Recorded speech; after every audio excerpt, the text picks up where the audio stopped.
ندخل على رابع حاجة، وهي التوقعات الغير واقعية. كتير من المشاكل بتحصل بسبب توقعات مش واضحة.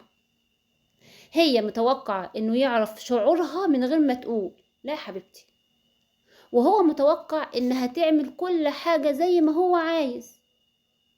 هي متوقع ان هو هيعرف مشاعرها وهيفهمها من غير ما تنطق. لا يا حبيبتي، انت لازم تقولي انا بحب الحاجة الفلانية، انا عايزاك تعمل معايا كذا كذا كذا، عشان يفهم. هو راجل بيحب مش هيفهمها وهي طايره. معلش، انت ممكن تفهميها وهي طايره، اما هو مش هيفهمها وهي طايره. انت بقى ايه؟ قولي له انا والله ببقى مبسوطه لما تقول لي الحاجه الفلانيه، ببقى مبسوطه لما بتعمل حاجه كده. عرفيه، عشان لو ما حصلش كده، لو كل واحد توقع غير التاني وما قالش توقعاته بوضوح، هيحصل ايه؟ هيحصل احباط، وهيحصل بعد مشاعر، وهيحصل ايه؟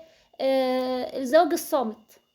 كل واحد قاعد مع نفسه، مفيش مشاعر بينكم. فلازم كل واحد يوضح توقعاته بطريقة بسيطة ومن غير لوم. مثلا تقولي له انا مثلا محتاجاك وانا ابقى تعبانة، محتاجاك تبقى جنبي. بدل ما تقولي له انت دايما بتسيبني وانا تعبانه، مش بتسال فيا. لا، قولي له انا وانا تعبانه ببقى مبسوطه ومرتاحه، ما احس ان انت جنبي، ما احس ان انت مهتم بيا، بكل هدوء من غير ما تلومي فيه. وانت كمان بتطلب منها من غير ما تلومها، هي كشخصها، هي كائن حلو انت بتحبها. بس قول لها تصرفاتك، انا عايزك تعملي مثلا كده، بس انت لو غيرت الطريقه ديت هتبقي احسن من كده. وانت كمان يعني بالود وبالرحمه كده الدنيا كلها هتتظبط. خامس حاجه، الاهتمام اليومي للحب. هو فيه اهتمام، فيه اهتمام. وانت لما بتزرع زرعه بتسيبها كده هي تزرع لوحديها وتكبر وتبقى حلوه كده وجميله، ولا بتهتمي بيها وبتسقيها وكل يوم بتبص عليها وكده؟ فالحب محتاج متابعة يوميا بالاهتمام المستمر. أقل حاجة تقعدوا مع بعض 10 دقايق في الأسبوع، تحكوا شعوركم. انتوا طبعا يوميا هتقعدوا مع بعض، بس أنا بقولك يعني في الأسبوع هتقعدوا تحكوا بقى ايه مشاعركم، وايه اللي انت مثلا زعلتي منه، وهو ايه اللي زعل منه وكده، من غير ما حد يلوم التاني.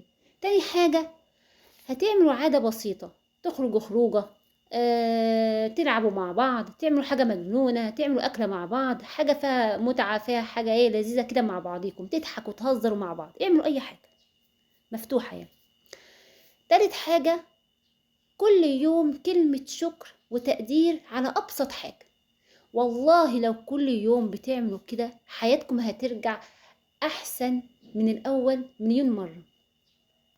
ما فيهاش حاجة خالص لما تقولي له شكرا، وانت كمان ما فيهاش حاجة لما تقول لها شكرا. قدرها وانت قدريه، لما تقدريه هيقدرك، ولما تقدرها هتقدرك. الاحترام المتبادل والتقدير المتبادل، هي الحياة الزوجية كده تبادل مشاعر وحب وكل حاجة.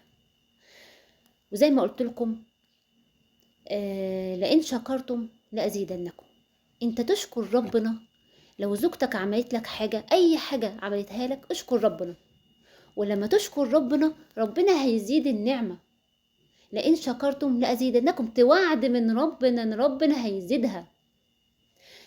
هو للأسف احنا بنبص على الكوب معايا، الكوب في ايدي اهوت، كوب تلتينه مليان والتلت اللي فوق فاضي. احنا بنبص على الجزء الفاضي وبنسيب الجزء المليان.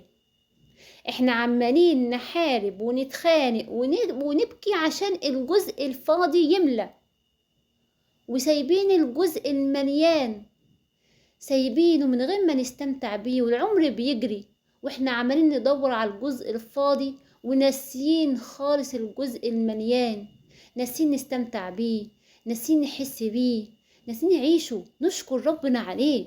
ما احنا لو شكرنا ربنا عليه واهتمنا بيه، هيزيد في حياتنا، والجزء الفاضي هيتملي. مفيش حد كامل، ولكن انت اصلا لما تشكر ربنا على الجزء المليان، وتهتم بالجزء المليان، وتراعي الجزء المليان، والله هينمو وهيزيد، وهتبقى انت مستمتع.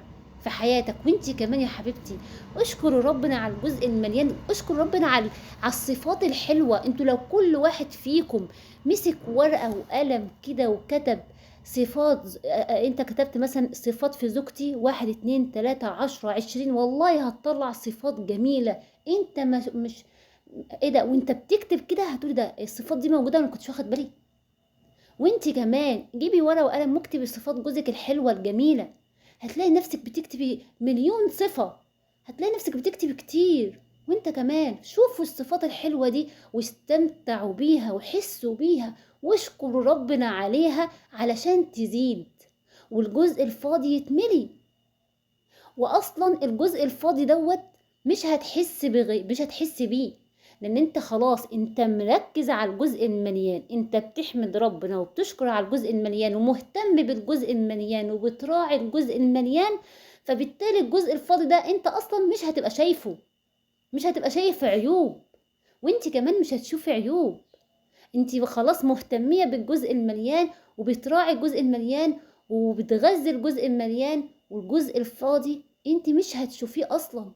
ربنا هيعمي عليك عينك عليه، لانك انت عمالة تحمدي وتشكر، ربنا هيزيدك سعادة وامتنان.